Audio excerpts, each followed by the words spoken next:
All right, y'all. We finna see what Bun B had to say about this BG and Turk beef that's going on right now over there in the cash money world, man. He said, let's let him tell you for yourself. Shout out High TV. Make sure y'all tap in with him. I want to ask you this, Bun. I mean, being in a group like UGK, I'm pretty sure there were times that you and the Pimp didn't see eye to eye. Yeah. How did y'all resolve those issues? And was there ever any time when you were like, you know what, we might not ever see eye to eye again because this is going too far? No, I wouldn't say that. I saw things that I didn't like. Yeah. And I would vocalize that sometimes, and he would do the same. But even legends in the game, man, UGK. Unless you've been sleeping under a rock, go do your research. Go look it up. Go listen to some classic records, man. UGK, rest in peace, Pimp C, man. And even at the moments where maybe we weren't proud of what the other one were doing, we didn't let that get in the way of family business. Yeah. You know what I'm saying? We never really argued like that. Like, we never argued in the studio because there was no reason to argue in the studio. He would do the beats.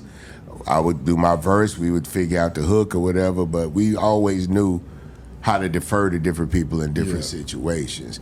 That being said, you know, we didn't live in the same city for many years, which didn't really interrupt friendship or business. Yeah. But we started growing in different directions, and there were things I saw that I didn't really like, and I didn't want to be a part of it.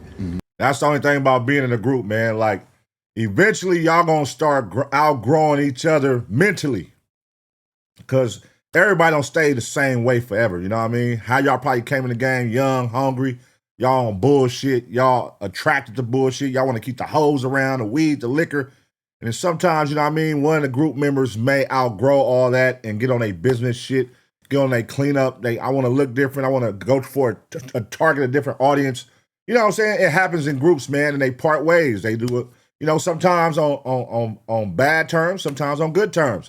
But in this case, man, let's keep watching and let's see how they parted ways. If you don't know, he's going to talk about it.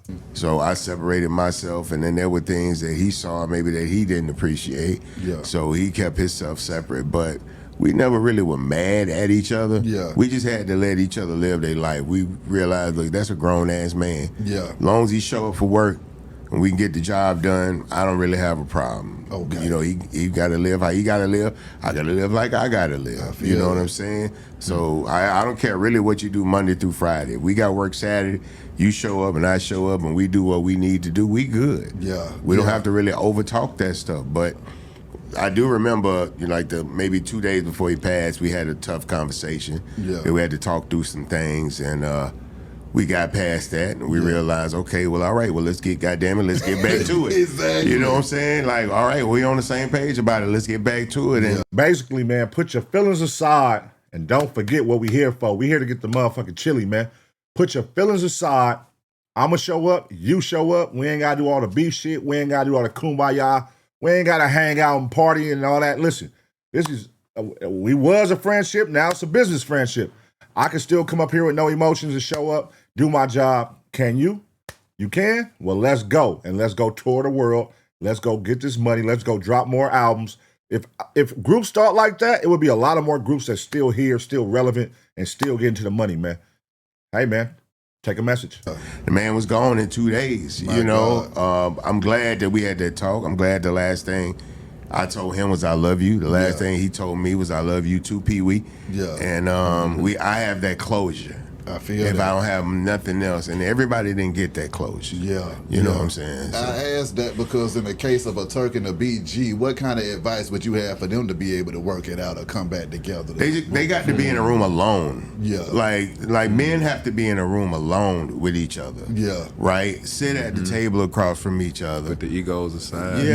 Look, here's the thing. When two men sit across from each other, there's an understanding that one of us could probably whoop the other one. Yeah.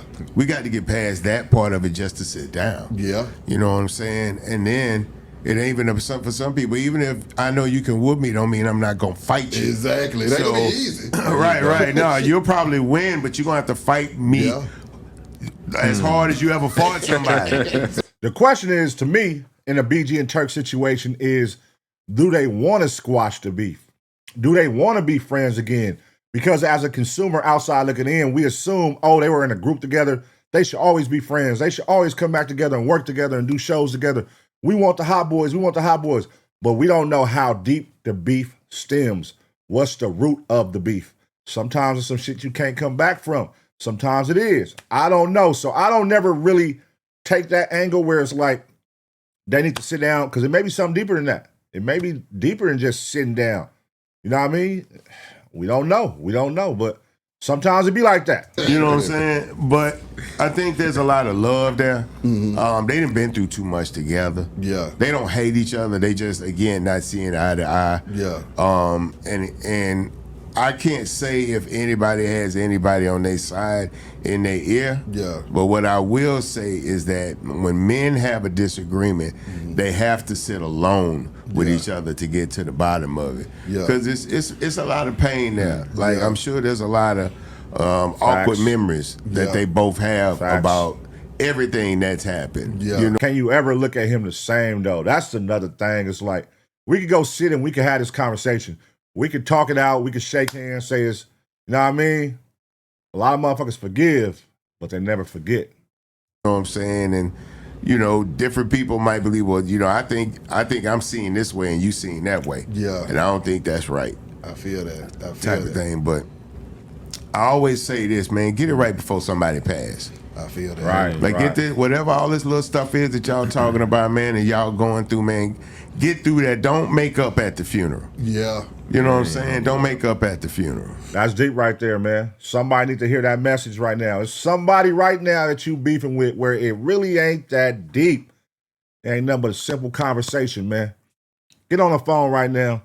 Just send him a text or something. Call him, send him a text. Hey, man, my bad. Be the bigger man. Be the bigger man in the situation.